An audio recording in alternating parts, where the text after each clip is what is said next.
ইটালির এক আশ্রয়কেন্দ্রে রান্না হচ্ছে। বাংলাদেশি সমাজকর্মী সুরাতুন ফাতিহা প্রতীতি এখানে কাজ করেন। অপ্রাপ্তবয়স্ক আশ্রয়প্রার্থীদের জন্য রান্না করা থেকে শুরু করে সরকারি বিভিন্ন দপ্তরে তাদের নিবন্ধন করানো অবধি সবই করেন ২৫ বছর বয়সী এই শিক্ষার্থী। এখানে ২৫ জন ছেলে থাকে যাদের বয়স ১৮-র নিচে, তারা মাইনর, আর তারা হচ্ছে এই দেশে মাত্র আসছে একা একা, মানে তাদের বাবা মা ছাড়া। আমরা হচ্ছে তাদের জন্য কাগজ করে দেই, তাদের স্কুলে নাম লেখাই, আর তারা এখানে থাকে, এখানে খাবার খায়, এখান থেকে পড়ালেখা করে, ইটালিয়ান ভাষা শিখে, আর তারপর যখন ওদের ১৮ হয়ে যায় তারা এখান থেকে চলে যায়। এখানে কি ধরনের খাবার আপনারা রান্না করেন? আচ্ছা, আমরা সব ধরনের খাবার রান্না করি, মানে আমাদের দেশি খাবারও রান্না করি আর ইটালিয়ান খাবারও রান্না করি, কারণ না ওদেরকে ইটালিয়ান খাবারও মাঝে মাঝে খাইতে হবে। আর এই সেন্টারে বাংলাদেশি কতজন আছে? এই শহরে এই সেন্টারে ২ জন বাংলাদেশি আছে। ইটালির মনফালকোনে শহরে দুও মিলাউনো পরিচালিত এই কেন্দ্রটিতে অবস্থান করা ২ জন বাংলাদেশির একজন মোহাম্মদ শহীদুল হক। অনিয়মিত সড়ক পথে জুলাইয়ে স্লোভেনিয়া থেকে ইটালিতে প্রবেশ করেন তিনি। শহীদুল জানান যে ৪ বছর আগে দেশ ছেড়েছিলেন তিনি।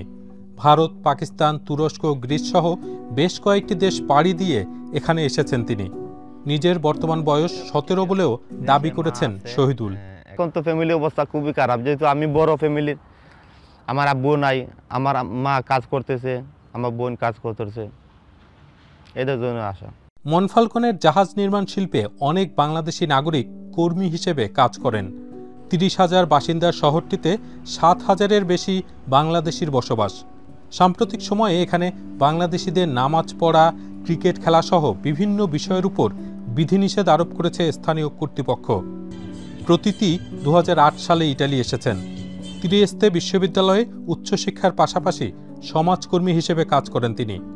ইটালির সমাজের মূলধারায় ভালোভাবেই মিশে গেছেন এই নারী।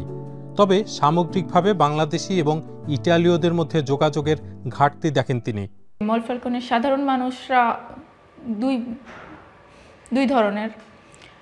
এক ধরনের মানুষরা মনফালকনে যারা বাঙালিরা থাকে তাদের সাথে মিলেমিশে থাকার চেষ্টা করে, আরেক ধরনের মানুষরা হচ্ছে অত বেশি পছন্দ করে না যে মনফালকনে এতগুলি বাঙালি থাকে, কারণ দুইটা অনেক আলাদা কালচার, আর অনেক সময় এটা জয়েন হইতে পারে না। একটা বর্ডার আছে এই দুইটা কালচারের মাঝখানে। আমার মতে দূর করার জন্য বর্ডার ২ দিক থেকেই কাজ করতে হবে, এক দিক থেকে না। তাইলে যারা বাংলাদেশি তাদেরকে বুঝতে হবে আর মানতে হবে তারা অন্য একটা দেশে, যেখানে অন্য একটা কালচার আছে, মানে হচ্ছে আমাদেরকে মিলেমিশে থাকার চেষ্টা করতে হবে, অ্যাকসেপ্ট করতে হবে। কিন্তু ইটালিয়ানদেরকেও মানতে হবে যে আমরা এখানে আমাদের কালচারকে অ্যাকসেপ্ট করতে হবে। ইটালিতে অভিবাসন বিরোধী মনোভাব সাম্প্রতিক সময়ে বেড়ে গেলেও ব্যক্তিগতভাবে তেমন কোনো বিরূপ অভিজ্ঞতার সম্মুখীন হননি বলে জানান প্রতীতি।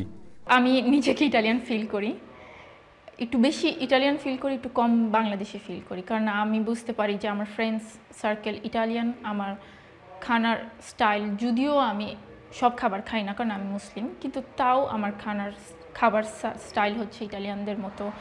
আমার ড্রেস আপ করার স্টাইল বেশিরভাগ আমি ইটালিয়ান, ওই জন্য আমি নিজেকে ইটালিয়ান ভাবি। কিন্তু তাও অনেক কমবার আমার এরকম ফিল হয়েছে যে মানুষরা আমাকে নিচু চোখ দিয়ে দেখছে বা খারাপভাবে দেখছে, কারণ আমি অন্য দেশি।